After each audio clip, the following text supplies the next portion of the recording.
ที่ผู้บาเจียงเนาะไปย่างเมืองบรรยากาศทั้งในหน่อยหนึ่งพี่น้องโอ้สวยสดงดงามเลยพี่น้อง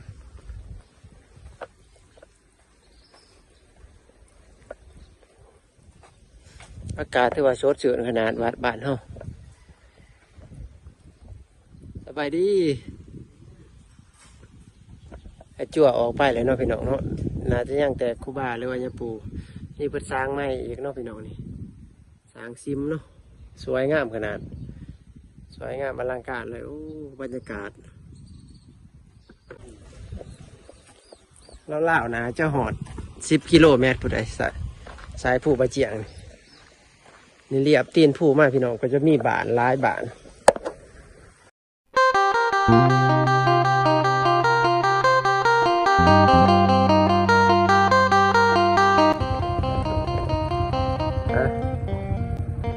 สบายดีทุกคนเนาะมานี่บรรยากาศแดดร้อนๆพี่น้อง11 โมงกว่าๆเนาะสิพาพี่พาน้องกันมาขี่เรือ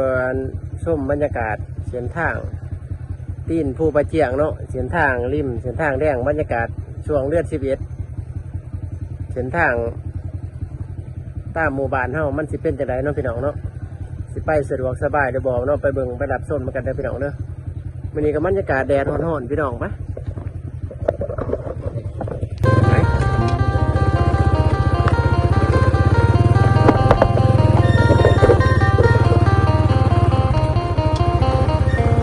ปกติกะเส้นทางมันก็จะแห้งไปเลยพี่น้องแต่ว่าพายุมา2 วัน3 วันเนาะฝนตกจั่วตัวสิ่ง3 หล่อพี่น้องตัวสิ่ง3 หล่อบรรยากาศแดดเนาะตัวน้ำไหลไผ่สว่างพี่น้องน่าจะเป็นฝนตก2 มื้อซ้อนเนาะโอ้ก็จะมีทงไฮทงหน้าได้พี่น้องเนาะโอ้บาดยังทางหน้าเนาะบรรยากาศถือว่าสุดยอดเลยอากาศสดชื่นแดดเปรียง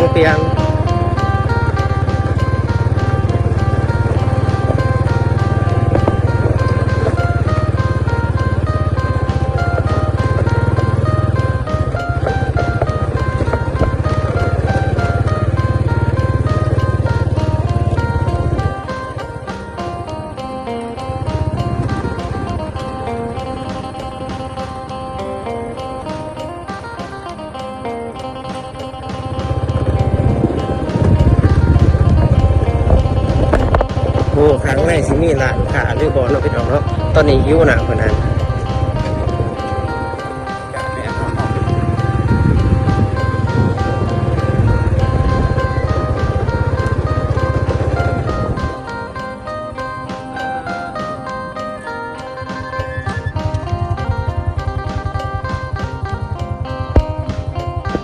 ซ่อนพี่น้อง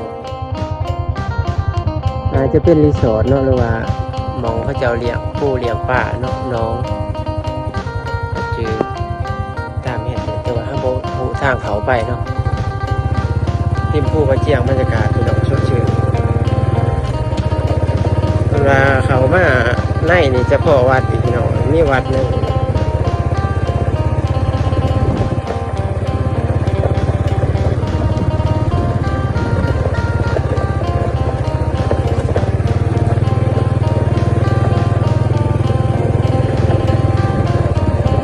สุดยอดพี่น้อง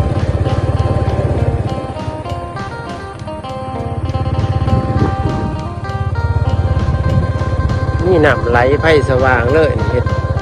ปลูกพักปลูกสวนได้พักสวนขั้วได้เรื่อยพี่น้อง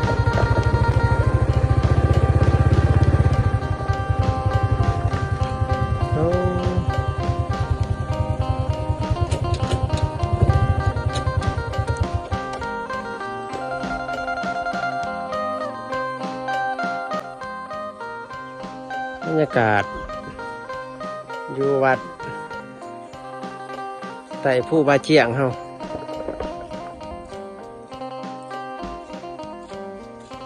ห่างกันกับวัดป่ากับประมาณอยู่2 กิโลเมตรกว่าพี่น้อง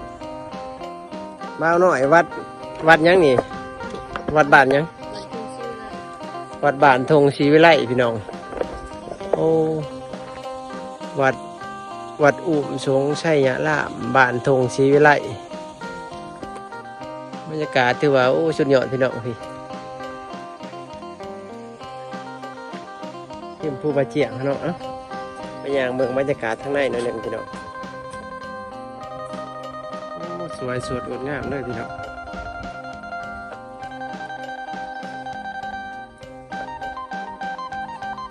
อากาศถือว่าสดชื่นขนาดวัดบ้านเฮาไปดิไอจั่วออกไปเลยเนาะพี่น้องเนาะน่าจะยังแต่คูบาหรือว่าจะปลูกนี่เพิ่นสร้างใหม่อีกเนาะพี่น้องสร้างซิมเนาะสวยงามขนาดสวยงามอลังการเลยบรรยากาศตรงไฮตรงห้าขนาดบรรยากาศสดชื่นขนาดเอาเล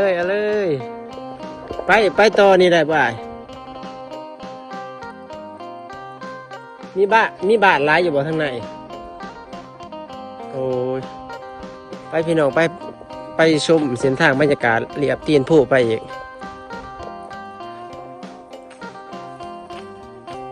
ถือว่าสายผู้ไปเจียงกันยากเอาขนาดเนาะพี่น้องเนาะแล้วล่าวนะจะหอด10 กิโลเมตรผู้ใดสายผู้ไปเจียง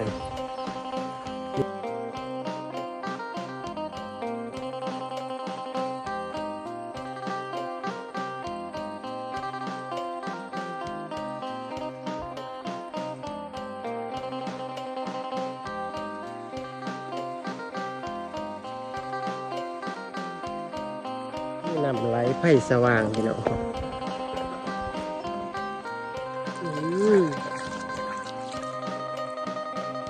น้ำจิ้มเย็นดี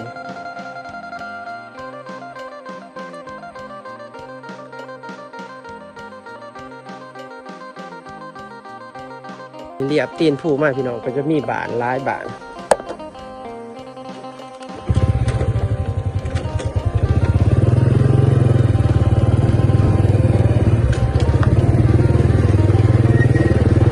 บรรยากาศแดดห่อนร้ายพี่น้องคือว่าไอโฟนมันบอกให้ถ่ายหูเนาะไอโฟนมันจะตัดถ้าห่อนร้ายอันองศาห่อนความห่อนองศาเพิ่มขึ้นเพื่อนกับบอกให้ถ่ายหูมันก็จะตัดมันจะเป็นทรงให้ทรงหน้าเนาะก็จะบานเรียบไป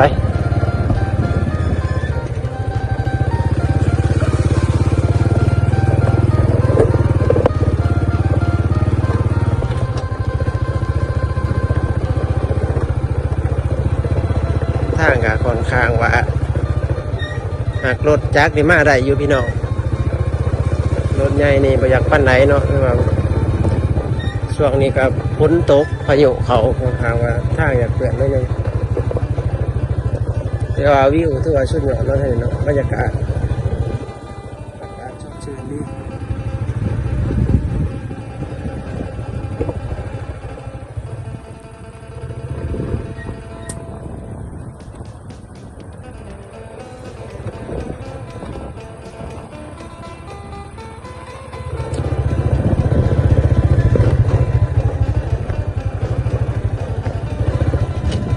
เดี๋ยวคนทางเลยเนาะ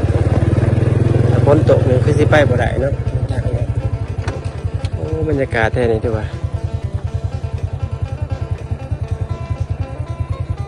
พระเจ้ามาอยู่ใหม่พี่น้องเฮ็ดเพื่อนใส่ตามให้ตามหน้ามีน้ำไหลไผ่สว่างว่าสุดยอดพี่น้องนี่เป็นน้ำห้วยหน้าเนาะพี่น้องเนาะน้ำห้วยตีนผู้ไปเจียงนี่น่าจะไหลตลอดแหล่งรอดปีเลยเนาะแค่นี้จะเป็นโซนหัวสวนให้หน้าของพี่น้องเฮาเดี๋ยวมาอยู่ตีนริมผู้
จะโบกี้บาทเนาะพี่น้องเนาะ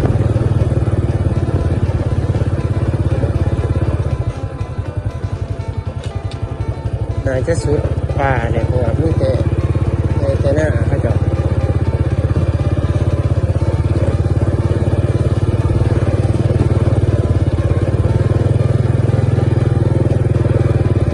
บรรยากาศแบบนี้กับป่าหลายเด้อพี่น้อง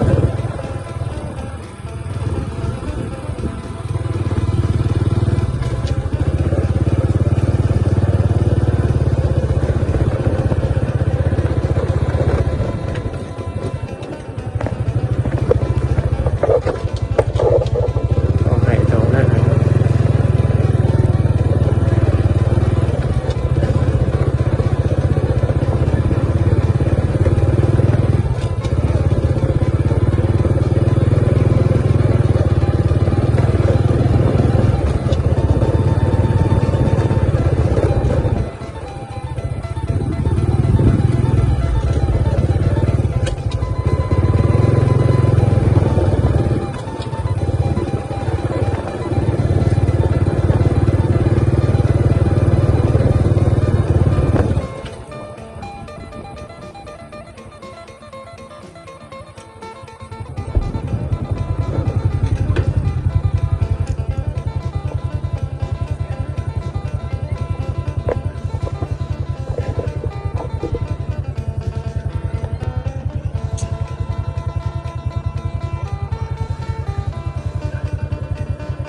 นี่ก็เป็นเฮือนเขาเจ้าเนาะพี่น้องเฮือน